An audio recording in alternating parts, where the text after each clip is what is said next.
وبمحمد رسول الله عليه خير صلوات الله ثم عليهم ليهديمانا خطاب الإسلام والإحسان بحرمة الصديق والفاروق يدلي بالإخلاص والتوفيق di wax nag ni Sita Lamine dafa am ñu ko téyewoon mooy mag ñooñu ma wax ñoom Baye Mbarka Baye Modou Kar ak ñooñu ba ndem si yàlla yéeli ko moom sax jeune la ba mu dëgg si man mais Sita Lamine ñun dafa amoon fu ñu tolloon ñu amoon benn génération boo xam ne génération boobu dañoo ñëwoon pour vraiment xeex dem jàngi nag vraiment bokk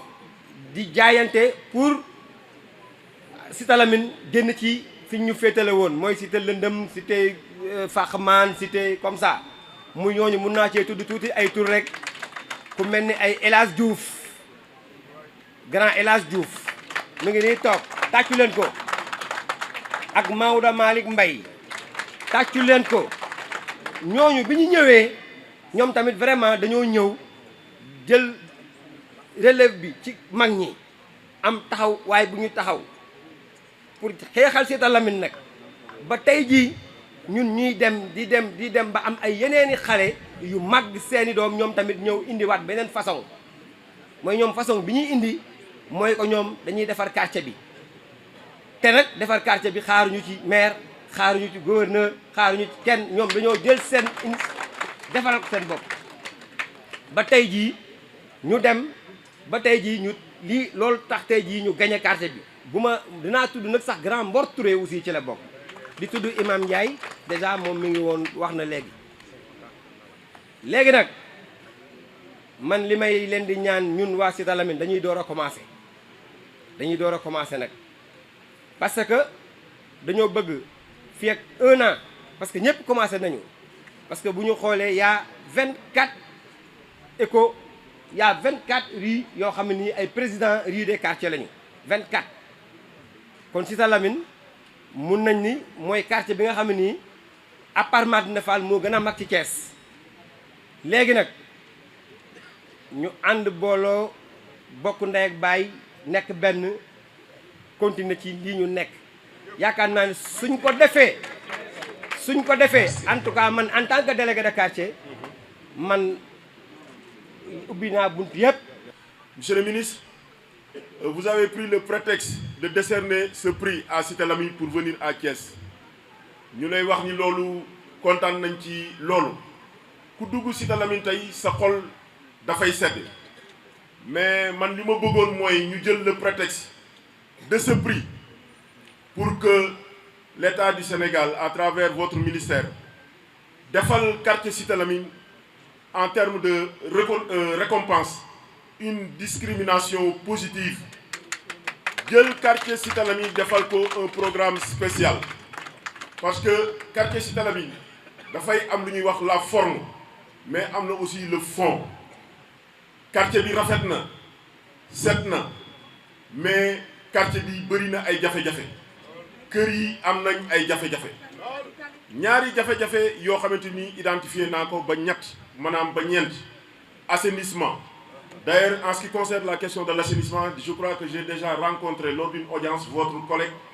le ministre Cheikh Tidiane Dièye mooy yóbbul ko le programme d'assainissement bi nga xamante ni moom la ñu bëgg a def fii ci Sita Lamine pour que État du Sénégal mun ñu ci jàppale. Sita Lamine am na beneen problème bu mag muy le problème de sa structuration maanaam lotissement Sita Lamine parce que le maire de la ville dégg naa ko mu ni dafa am programme pavage ci biir Sita Lamine mais programme pavage boobu bu ñu ko bëggee def il faut que koñu Sita Lamine yi ñu jubanti ko ñu structurer Sita Lamine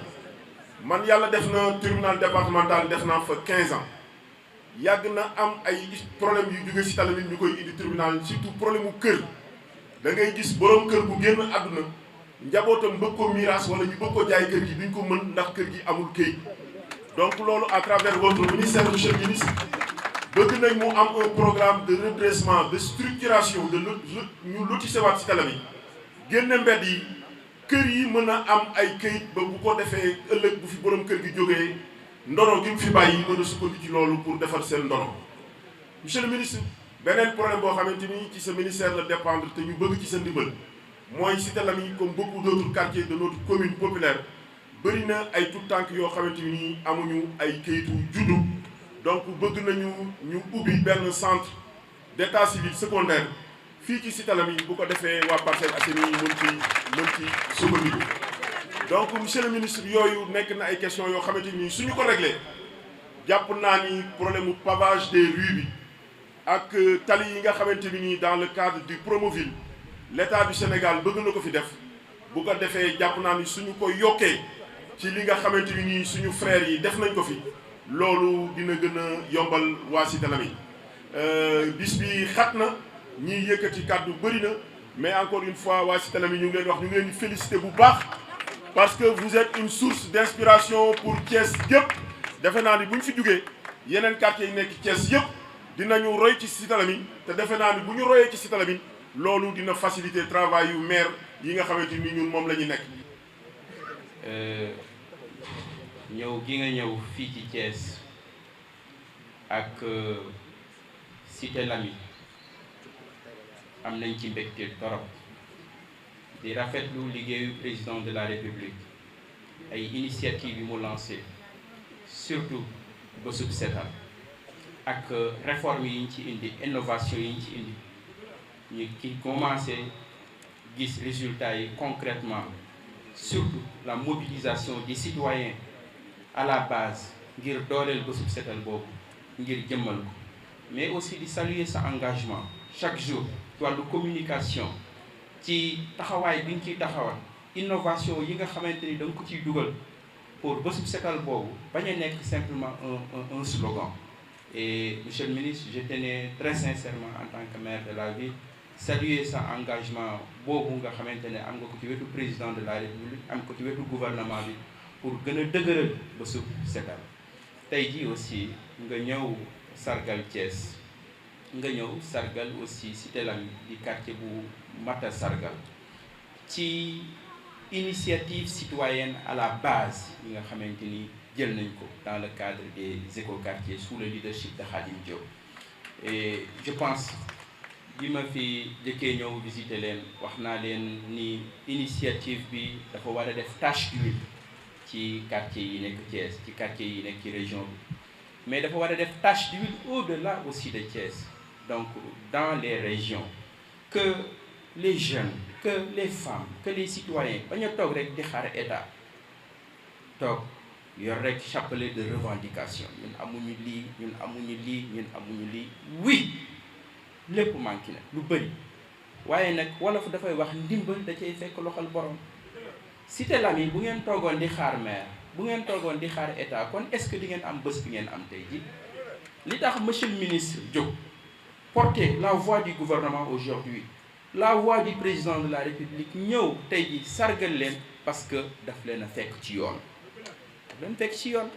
ku nekk ci yoon moo neex a jàppale. Et kon tous les quartiers de Thiès, tous les quartiers du Sénégal, je pense que war nañu jàng ci exemple Cité Lamy. Monsieur le ministre, ma profite ci sa présence que ñun bi ñu fi ñëwee en tant que maire visiter quartier bi ci laay décidé ma lancer benn fonds tudde ko fonds Jànqeen. fonds Jànqeen monsieur le ministre li ko waral mooy dañu bëgg li Cité Lamy jéem di ko def yeneen quartier yi aussi yëngatu bañ a rek c'est rek dans l'INES. bi ma créé fonds Jànqeen ren war a nekk première édition ci 2025 ñu loger ko dans le budget 50 millions yoo xamante ni on dit les 5 quartiers les plus dynamiques au niveau de Thiès la ville daf leen di accompagner. bi ñuy lancé challenge bi ne nañu jaajëfal sargal ñi nga xam ne ñoo nar a gën a góorgóorlu bu weesoo setal waaye ñu taaral boobu sama xel jàppul woon ne su ma ñëwee Cité Lamy dinaa fi gis lu ma yéem te bu weesoo lu ma yéem seen lii ngeen def fii tey day jëmmal lu nga xam ne képp kuy sénégalais su buggee xam nan la Sénégal war a mel ëllëg na ñëw jaar ci rue yi looloo tax ma ne suma tànk yi ay tànku cant la bu weesoo tànku dox ndigal tànku cant la parce que yéen jëmmal ngeen fësal ngeen li nga xam ne dañu ma ko dénk ñu war ci góorgóorlu ba Sénégal mel na mu war a mel yéen jëmmal ngeen ko te ku ko gis dina xam ne fii lañ jëmee Sénégal te dama jàpp ne nit boo ne ko kaay ñu dem fenn boo ko wanee fa ñu jëm day tax mu gën a am jom ci fa nga ko yóbbu tey ku ñëw Cité Lamy buñ la waxee luy écoquartier wax la luy set setal wax la luy taaral wax la luy dëkkuwaay bu rafet li muy def ci nit boo duggee ci quartier bi boo fi doxee tuuti rek da ngay am envie am fi kër toog fi ndax ni mu mel ni mu taaral man mi nga xam ne yàlla dafa dogal suma dund ma dund ñaar fukki at ci dëkk yi nga xam ne nee nañu dañoo développé may faral di wax ne développé wuñu dañoo organiser su ma ñëwee fii damay gis début organisation boobu développement du dara lu dul organisation lépp loo organiser rek mu andil la développement soo organiser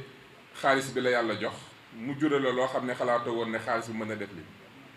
soo organiser quartier bi leen yàlla jox mu joxal leen rue boo xam ne ku fi gis ne xamuñ woon ne rue bi mën na mel nii suñu organiser xalaat yi ñu am mu jur stratégie bu ñu organiser alal yi ñu am mu jur koom-koom loo organiser ci àdduna maanaam nga teg ko ci xam-xam teg ko ci planification mu jural la njëriñ tey da ngeen koo jëfal moo tax mënuma woon a commencer discours bi ci kàllaama nasaraan te waxuma li nga xam ne xam naa ne ñi ma bindal discours bi mënuñ ko woon a bind ndax fallait que ñu ñëw fii pour am yëg-yëg bi tax nga mën a seede lu mel ni xam leen ne Sénégal amel na leen njukkal fi ngeen téye bu leen ko bàyyi ni ngeen commencé bu mu dakk yàlla na yàlla barkeel yàlla na yàlla dooleel yàlla def ba région boo jël rek ñu am fa ab Cité Lamy di gërëm sëñ Xaadim ndax kat kuddu dañ naan taamu nañ ca bu njëkk ba yaakaar naa la nga dooroon su barkeelul du ñu yegg si fii yàlla na yàlla yokk barkeel yàlla ñu yàlla may ay xaadim yu bari ci suñu gox yi ñu jug mobiliser yëkkati communauté bi ñu ànd doon benn defaraat suñu dëkk ndax réew mi ñoo ko bokk te li ngeen def fii tey dafa wane loo xam ne président de la république ak son excellence le premier ministre dañ ko wax ci yàggul dara ci déclaration de politique générale am premier ministre Ousmane Sonko daf ne dañu war a andiwaat ambition wu développer Sénégal ambition boobu mooy maanaam gëm-gëm ak fit bu ñu war a am ne Sénégal dañ koy développer dafa war a ñëwaat président de la république ci discours à la nation bi ne dinaa wax ba pare duma wax benn chiffre waaye damay wax ci jikko ci xel ci xalaat ci comportement ak booloo gi ñu war a booloo ngir defaral réew mi olof day faral di wax ne mbooloo mooy doole dëgg la foo dugg bu ñëpp génne nga gis mbooloo waaye damay faral di wax ne mbooloo du doole xol yu booloo mooy doole te ku gis peinture yi nga xam ne kër yëpp même peinture ku gis harmonie gis xalaat bi nga xam ne ay xol yu booloo ñoo mën a jëmmal lu mel ni yàlla na yàlla continuer ndax seytaane. En ma qualité de coordonnateur général des écoquartiers, je tenais à souhaiter la bienvenue au ministre monsieur Balla Moussa Fofana, mais à féliciter tous les habitants de la Cité Lamy, mais plus particulièrement les jeunes de ce quartier et les femmes de ce quartier, qui ont très bien voulu prendre en compte, prendre en main leur cadre de vie. On a tout initié. Les gens ont mis leurs idées, leur argent, leurs moyens propres pour arriver aujourd'hui à ce que nous sommes en train de célébrer ce vendredi saint. Monsieur le ministre, bien vrai qu'au démarrage de ce projet, notre seul et unique objectif était d'assainir notre environnement et d'améliorer notre cadre de vie, Mais aujourd'hui, bien entendu, à tout seigneur, tout honneur, nous servons de leçon à toute la jeunesse de notre cher pays, le Sénégal. Ce qui nous a valu aujourd'hui ce premier prix du challenge. Je rappelle que depuis plusieurs mois, Monsieur le ministre, nous nous investissons pour assainir, pour embellir notre rue, la rue Ficus en tant que rue témoin. Mais alhamdoulilah, aujourd'hui, toutes les rues et ruelles du quartier ont démarré des travaux. Je veux parler de la rue Plateau, on vient de là-bas, vous avez vu. Je veux parler de la rue donc, 37, Konyubay Landing, Konyubay Mbar, partout où vous allez, jusqu'à Djoum, partout où vous allez, le maître mot aujourd'hui, c'est les écoquartiers, c'est le nettoiement, c'est l'embellissement, c'est l'organisation de nos quartiers. Tout le Sénégal qualifie notre travail d'exceptionnel, alors que ce que nous avons fait n'est rien d'autre que la naissance d'une conscience citoyenne pour rendre active notre participation pour le quartier, mais aussi pour le pays, notre cher Sénégal. Monsieur le ministre, la Cité Lamy a toujours été digne. Cité Lamy a toujours donné à l'administration sénégalaise de très hauts cadres dans ce pays. Nos frères et sœurs se sont toujours distingués dans les grandes écoles, dans les universités, dans les instituts d'ici et de la diaspora, partout où vous allez. Nos ASC ne sont pas en reste. L'ASC Étoile, l'ASC Guelowar, l'ASC Cité Lamy est aujourd'hui championne régionale de Thiès. Une équipe très connue et très redoutée d'ailleurs donc par toutes les équipes donc, de la région de Thiès. Nous les encourageons. Par contre, monsieur le ministre, il nous restait un environnement sain et un cadre de vie convivial pour entrer définitivement dans une nouvelle ère où notre quartier sera cité en exemple. Avec la fusion des charges, la fraternité, le bon voisinage, le sens du partage, le respect mutuel, le jom, le foula, le faïda, entre autres valeurs, nous ont permis d'accéder aujourd'hui à ce que nous avons réussi. On nous dit que nous, à Cité Lamy, nous avons réussi une prouesse. Mais nous savons à Cité Lamy, nous savons pertinemment que nous pouvons faire mieux que ça. Et d'ailleurs, nous allons faire mieux que ça. Cité Lamy regorge de talent. Cité Lamy regorge donc d'intelligence. Nous pouvons faire beaucoup d'autres choses. Ensemble, on va faire beaucoup d'autres choses. Et nous le garantissons ici. On va aller plus loin et on va faire beaucoup d'autres choses ici à Cité Lamy, Inch'Allah. Ce sursaut qui nous a sortis des ténèbres à la lumière, en nous débarrassant des étiquettes, des clichés, des stéréotypes.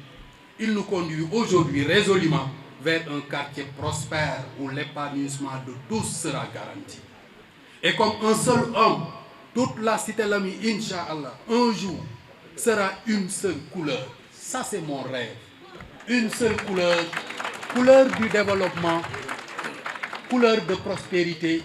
couleur de paix. Ensemble, Inch'Allah, nous gagnerons beaucoup de choses. Comme disent les Anglais, hein, from zero to hero. Ici, à Cité Lamy, malgré les difficultés, on a toujours démarré presque par rien. Mais on est toujours arrivé au sommet. Les exemples sont là, ne cessent pas. Et vous allez en voir d'autres, Inch'Allah. Cité Lamy l'a fait. Car les images que nous avons postées et montrées, monsieur le ministre, parlent d'elles-mêmes. Jadis, monsieur le ministre, ici nos murs étaient balafrés, nos toits vétustes et défectueux, nos rues malpropres, notre environnement pollué. Mais aujourd'hui, je vous laisse contempler la rue des Ficus, avec ses arbres bien taillés, avec sa couleur unique, avec ses pavés bien posés. Nous venons tout de suite donc de la rue 37, avec ses magnifiques pots de fleurs. On vient de la rue Plateau, avec une couleur harmonieuse, mais c'est extraordinaire. En arrivant tout à l'heure, monsieur le ministre m'a dit, mais c'est extraordinaire. Mais effectivement, c'est extraordinaire.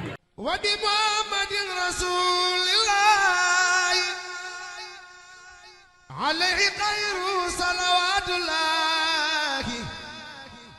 ثم عليهم ليهديمانا خطاب الإسلام والإحسان